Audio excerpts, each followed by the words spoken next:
adjoint chargé de la sécurité, représentant Monsieur le ministre d'État, le ministre de l'Intérieur et de la Sécurité, Monsieur l'inspecteur général des services de police, président du conseil d'administration sortant du Fonds de prévoyance de la police nationale, Monsieur le directeur général de la police nationale,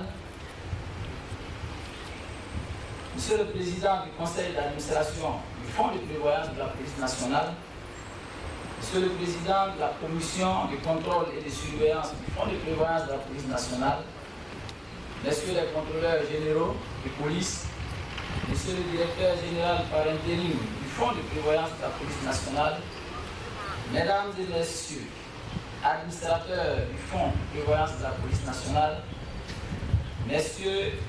Mesdames et Messieurs les directeurs centraux, Messieurs les commissaires, officiers, sous-officiers de police, Mesdames, Messieurs les partenaires médicaux, financiers et les fournisseurs du Fonds de prévoyance de la police nationale, honorables invités, chers parents et amis de la police nationale, tous en vos rangs, grades et qualités, je vous salue. Monsieur le directeur de cabinet, en février 2013, l'annonce des réformes profondes du Fonds de prévoyance de la police nationale, dont vous êtes l'épine dorsale, a suscité un réel espoir au sein de la police nationale. Mais du fait de certaines impondérances, certains mutualistes ne peuvent vivre cet instant pathétique que nous vivons parce qu'ayant rejoint très tôt la prairie de nos ancêtres, en leur mémoire, ainsi qu'à celle de nos épouses et de nos descendants qui n'ont pu connaître la fin de ce périple qui nous a conduit à la direction générale, je voudrais qu'il vous plaise observer une minute de silence. Une minute de silence.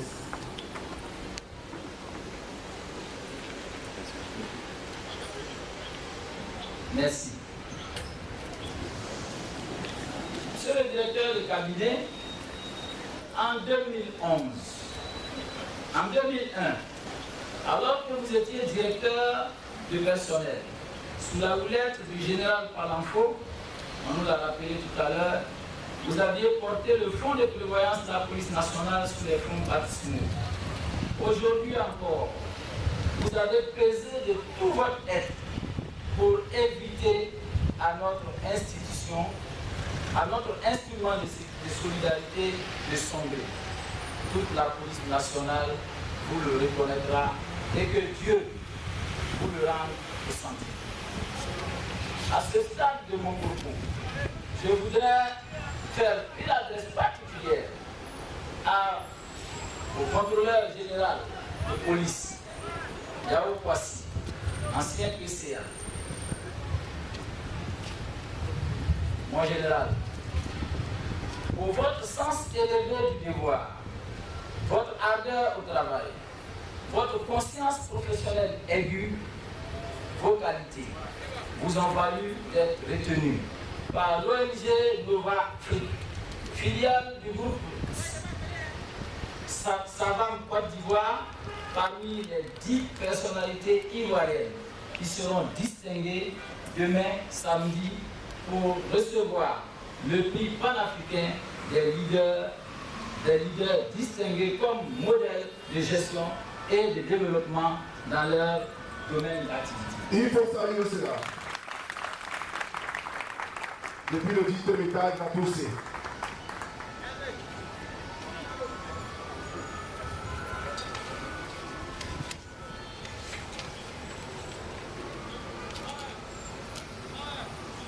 Monsieur le Président du Conseil d'administration, Mesdames et Messieurs les administrateurs, les policiers de Côte d'Ivoire placent en vous un espoir énorme.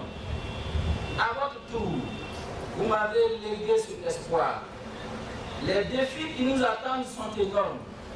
Nous sommes contraints au mariage et à la communion d'action. Notre histoire doit être celle d'un couple. Comme le dit François Nourricier, un couple qui réussit est un peu plus qu'un homme plus une femme. C'est un équilibre et un mouvement un peu mystérieux.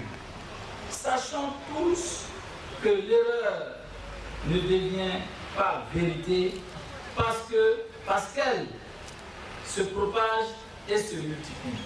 La vérité ne devient pas erreur parce que nul ne veut la voir. Je sais que les attentes des policiers sont énormes. Je sais aussi que la finalité de l'action administrative dont ils sont en droit d'attendre les fruits est de fournir des prestations de services aux partenaires, c'est-à-dire un ensemble de besoins et d'attentes dont la réalisation ne procure pas un bénéfice pécuniaire. En matière de gestion publique, il faut atteindre la performance par des actions de perfectionnement, de suivi et d'évaluation. Ces actions doivent être conduites pour servir d'instruments de mesure et d'efficacité, mais aussi d'efficience. Elles recommandent que l'on prenne à tous les niveaux, la pleine mesure de ses rôles et de ses missions. C'est pourquoi, Monsieur le Président du Conseil d'administration, Monsieur le Président de la Commission de contrôle, Mesdames et Messieurs les administrateurs, chers mutualistes de la police nationale, je prends devant vous l'engagement solennel de promouvoir une gestion efficiente, transparente et efficace des ressources du fonds. Une gestion rigoureuse qui épouse des vertus d'une société nouvelle, civilisée, où se côtoie le respect de la personne humaine, de la différence et de la diversité, le professionnalisme, l'équité et le bonheur partagé. Je prends aussi l'engagement devant vous de proposer et de mettre en œuvre une matrice d'action triennale visant à redresser le fonds de prévoyance de la police nationale par des réformes fonctionnelles, structurelles et managériales, avec pour clé de voûte la santé du policier et de ses ayants droit. Je prends enfin l'engagement devant vous d'opérer des choix financiers stratégiques et orienter le fonds de prévoyance de la police nationale vers les secteurs porteurs, des activités génératrices de revenus, de manière à lui construire une assise et à consolider cette assise financière. Je voudrais clore mon propos par cette citation de feu son Excellence le Président Félix Houphouët-Boigny qui disait « L'homme a 3 maîtres, Dieu, le peuple et sa conscience ». J'ai fait mienne cette citation en disant qu'au bilan, j'aurai pour juge Dieu, la police nationale et ma conscience. Vive la police nationale, vive la fonds de prévoyance de la police nationale. Je vous remercie.